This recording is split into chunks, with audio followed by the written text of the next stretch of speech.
Hello and welcome to a brand new year of one-on-one sports. I'm Ellie Whittington. And I'm Thomas Hale. We're excited to be kicking off the new year with you. But before we do that, Thomas and I step up to the plate for the quick hitters.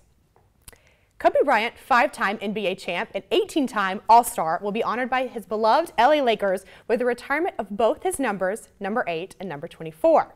There's no doubt that Kobe is one of the best to ever play, but it is his legacy so great that he deserves to be the first player to ever have 2 numbers retired. Oh man, I say absolutely. This guy's the Black Mamba.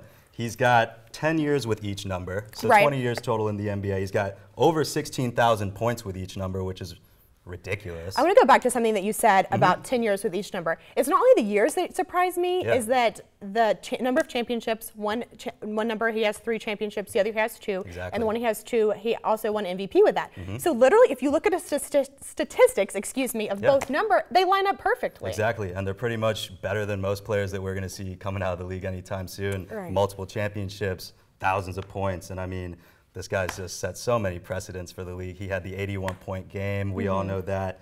Then once he moved to 24, 2 championships without Shaq, got the MVP. I think the argument here is from a lot of other people, there's never been a player that have had both numbers retired by one team. Absolutely. Shaq had both of his numbers retired. Magic Johnson had 2 numbers retired, but they were from different teams. So I think that the Lakers, they don't have a choice. Yeah, and I think that they want to show how important Kobe was to them, just above anyone else. And they haven't actually announced this yet, but I guess we'll see soon. Yeah, we're going to find out soon. Sounds good.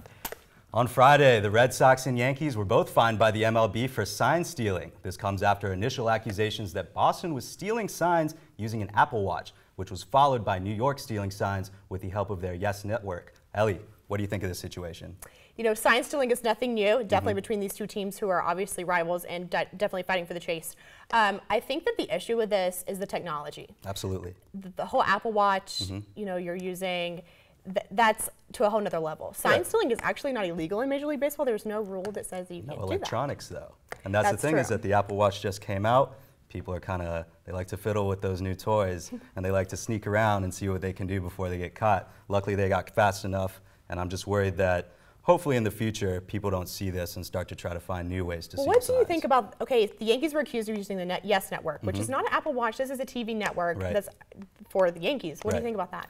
I think that, that's a big issue, just because that's your whole team, that's your whole organization. And it doesn't just come down to just your baseball team, now it's your PR team, now it's your media team that's all in on collusion, maybe, on cheating, that kind of thing. Do you call it cheating? Sign stealing, like I said, is not illegal. Is that cheating? It's cheating with electronics. Oh, interesting. I do want to say that I think that the MLB, they reacted in a fast manner, and they reacted well, because they're giving the money that they find these teams for to Hurricane Irma relief. Absolutely. Which is, you know, if you're going to do this, I feel like it's more of a slap on the wrist, but they are saying, we're going to take care of this. So. Good move by the MLB. I agree. Yeah. Good job.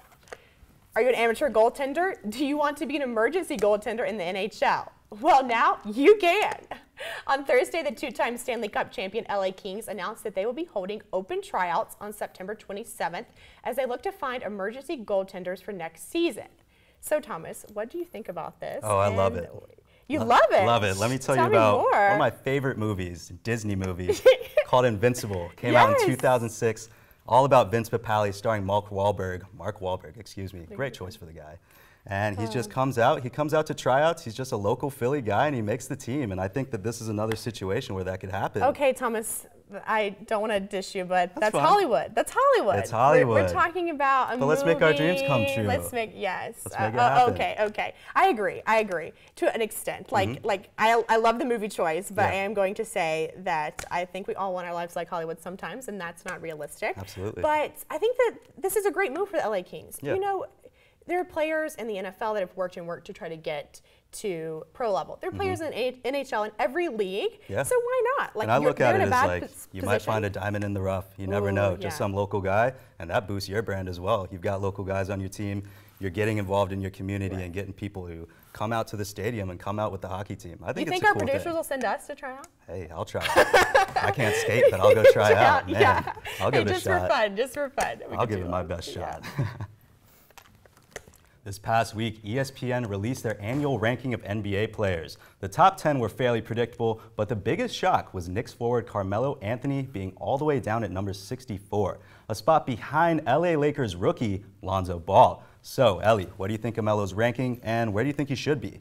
I think it's appalling. Yeah. I think that it was a slap in the face to him. Absolutely. And I think he felt that. And there were other players in the NBA who also stated this is kind of not a nice move by ESPN.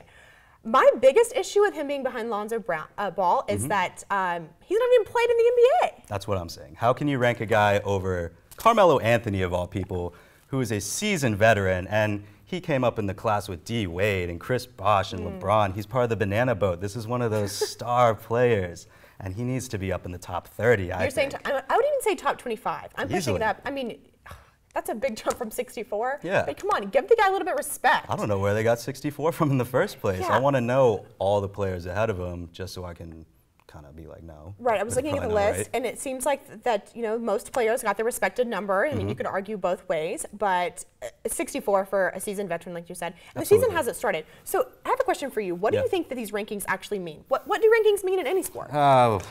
I mean, I think after the top 10, it gets really murky. The top 10, top 20, it gets really murky. Then it's all about just like nitpicking, who's got the better little stats here and there. But we go back to this thing is like, Lonzo Ball doesn't have any stats to compare to Carmelo Anthony. Exactly. So doesn't mean anything. You, if I was number 64 and I knew how good I was, I would use that as motivation to say, I'm going to prove you wrong. So maybe we'll see. He's been training in that hoodie Melo, top 5 player in the NBA. I can see him coming top back. 5. Oh yeah, top 5. That's my hot take.